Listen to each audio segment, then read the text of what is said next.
Jannatning kaliti bo'lgan zikr bu insonni Allohga yaqinlashtiradigan, qalbni poklaydigan eng sodda va eng kuchli amaldir. Qalbni poklaydi, gunohlarini yuvadi, iymonni mustahkamlaydi, oxiratda najot sababchisi bo'ladi.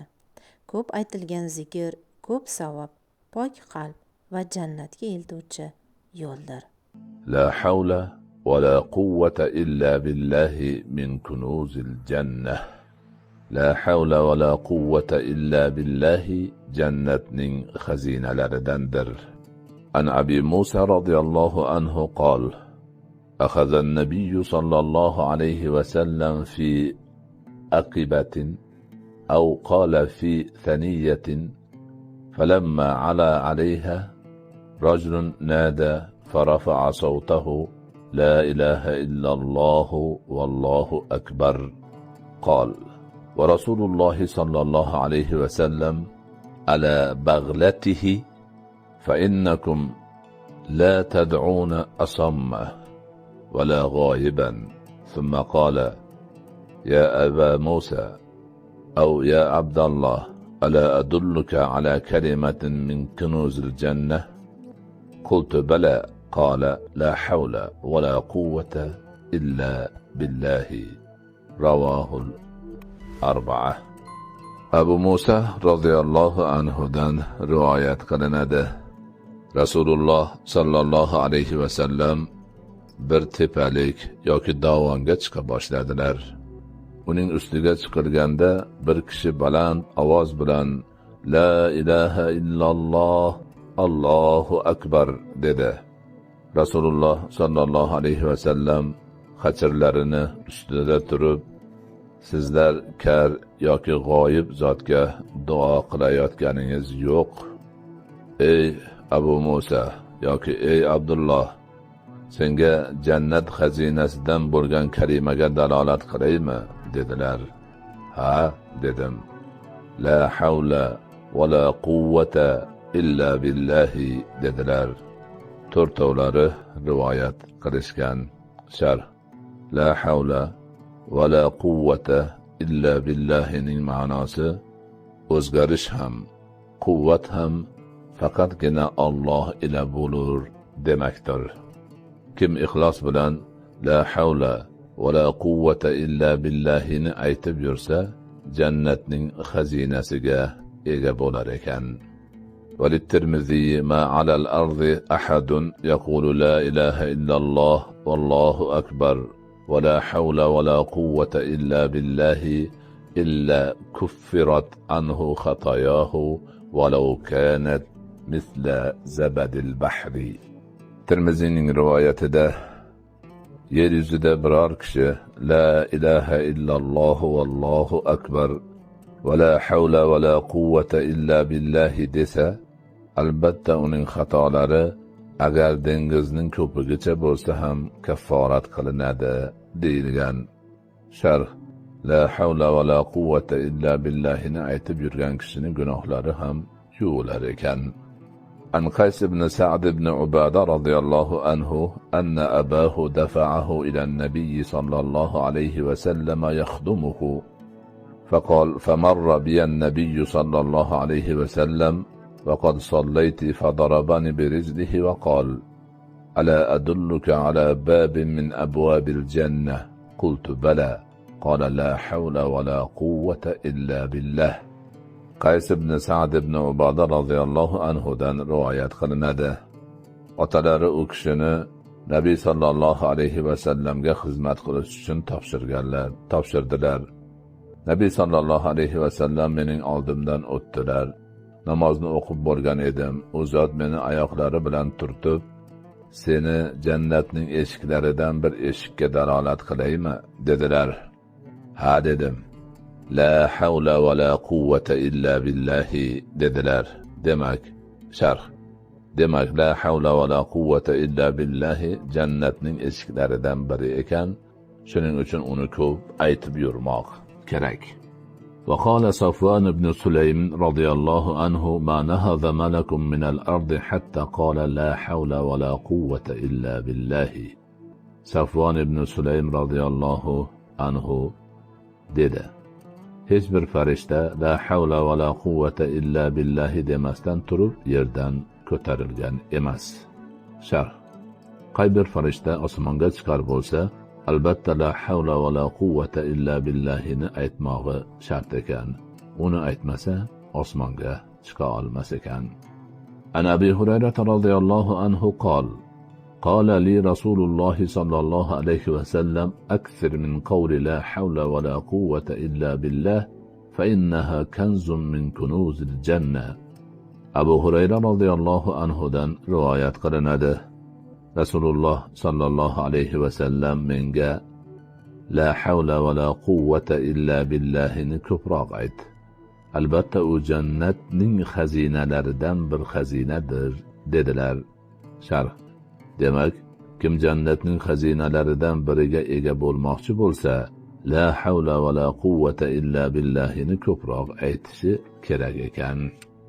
وقال مكحول رضي الله عنه: فمن قال لا حول ولا قوة إلا بالله ولا منجا من الله إلا إليه كشف الله عنه 70 بابا من الضر أدناهن الفقر.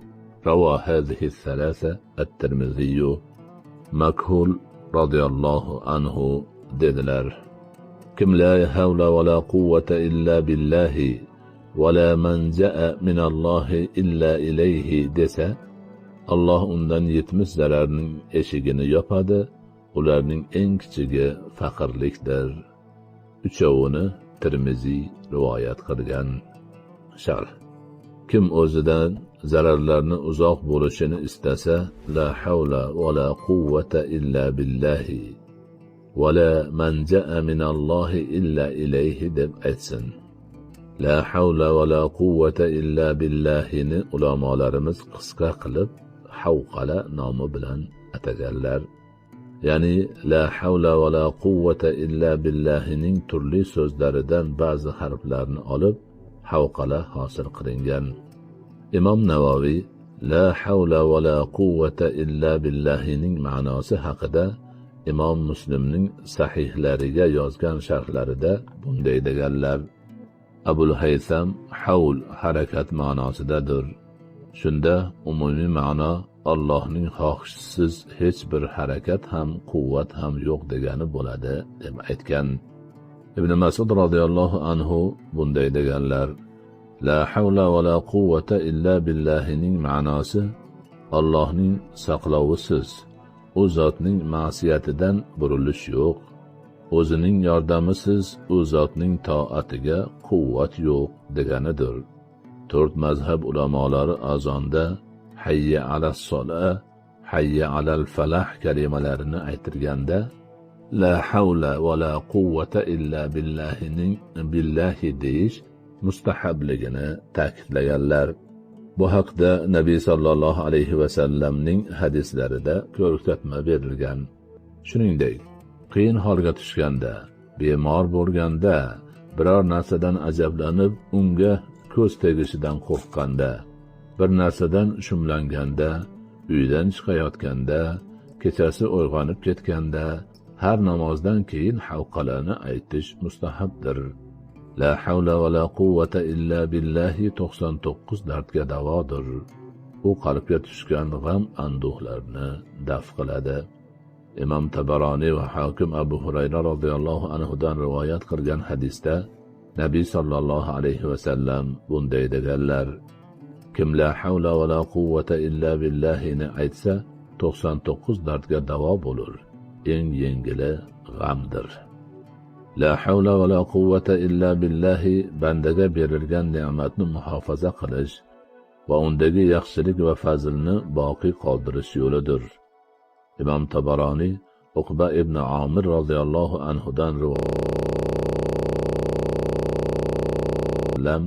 kimga Alloh ne'mat bersa-yu, u bu ne'matni o'zida boqiy qolishini istasa, la havla va la quvvata illa billahini ko'p aytsin deganlar.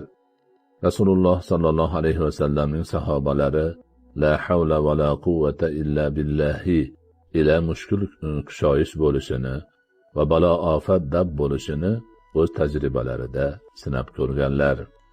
Ibn Kasirning tafsirida va Imom Suyutining Ad-Durrul Mansur nomli tafsirlarida Muhammad ibn Ishoq va ibn Abi Hatimdan quyidagilar rivoyat qilinadi. Malik al-Ashja'i Nabiy sallallohu alayhi va sallamning huzurlariga kelib, o'g'lim Avf asirga tushib qoldi, dedi. Unga odam yuborib, Rasululloh sallallohu alayhi va sallam senga la havla va la quvvata illa billahini ko'p aytishni amr qilmoqdalar degan xabarni yetkaz, dedilar. Xabarchi borib, unga haligi gapni yetkazdi. Avf tinmasdan la havla va la quvvata illa billahini aytishda bardavom bo'ldi. Uning o'g'lini qayish bilan bog'lab qo'yishgan edi. Qayish undan yechilib tushdi. U chiqib qarasa bir tuya turibdi. Uni minib oldi. Tashqariga chiqib qavmning qo'rasini ko'rdi va u yerdagi bor jonliqni haydab ketdi. Ota-onasi uning kelganini eshik oldida kelib chaqirgandagina bilib qoldilar. Otasi xursand bo'lib, Ka'bani Robbisi ila qasam, Avf dedi. Onasi esa voy sho'rim, Avf qayishda bog'lanib azob chekibdi, dedi. Ota bilan xodim uning oldiga shoshib bordilar. Qarasa Avf hovlini tuyaga to'ldirib yuboribdi. U otasiga bo'lgan voqeani aytib berdi. Otasi Rasululloh sallallohu alayhi va sallamning huzurlariga borib, Avf va tuyalar haqidagi xabarni berdi. Shunda Rasululloh sallallohu alayhi va sallam ularni nima xohlasang o'shandoq, o'z tuyangga nima qiladigan bo'lsak shundoq qil, dedilar. So'ng Taloq surasidagi kim Allohga taqvo qilsa, uning yo'lini ochib qo'yadir va unga o'zi o'ylamagan tarafdan rizq beradir. Kim Allohga tavakkul qilsa bas, unga u zotning o'zi kifoyadir oyati nozil bo'ldi. La havla va la quvvata illa billahini ko'p aytish faqirlikni daf qiladi. Ibn Abu Dunyo Asad ibn Vado'dan rivoyat qilgan hadisda payg'ambar sollallohu alayhi va sallam kim har kuni 100 marta la havla va la quvvata illa billahini aytsa, unga faqirlik yetmas, deganlar. Abu Hurayra radhiyallohu anhuning hadislarida Rasululloh sallallohu alayhi va sallam kim uni aytsa, Alloh undan zararni 70 eshigini kashf qiladi. Eng yengili faqirlikdir, deganlar. Zikrning mazmuni Allohni unutmaslik, har holatda uni eslash, shukr va sabr bilan yashash. Eng mashhur zikrlar: Subhanalloh, Allohni nuqsonlardan poklash, Alhamdulillah, Allohga hamd aytish, Allohu akbar, Alloh buyukligini tan olish, Astag'firulloh, kechirim so'rash. Zikrning foydasi: qalbga orom beradi, gunohlarni kamaytiradi, iymonni kuchaytiradi, Allohga yaqinlashtiradi. Qisqacha aytganda, zikr qalbning hayotidir. Zikrsiz qalb so'nadi, zikr bilan esa tiriladi.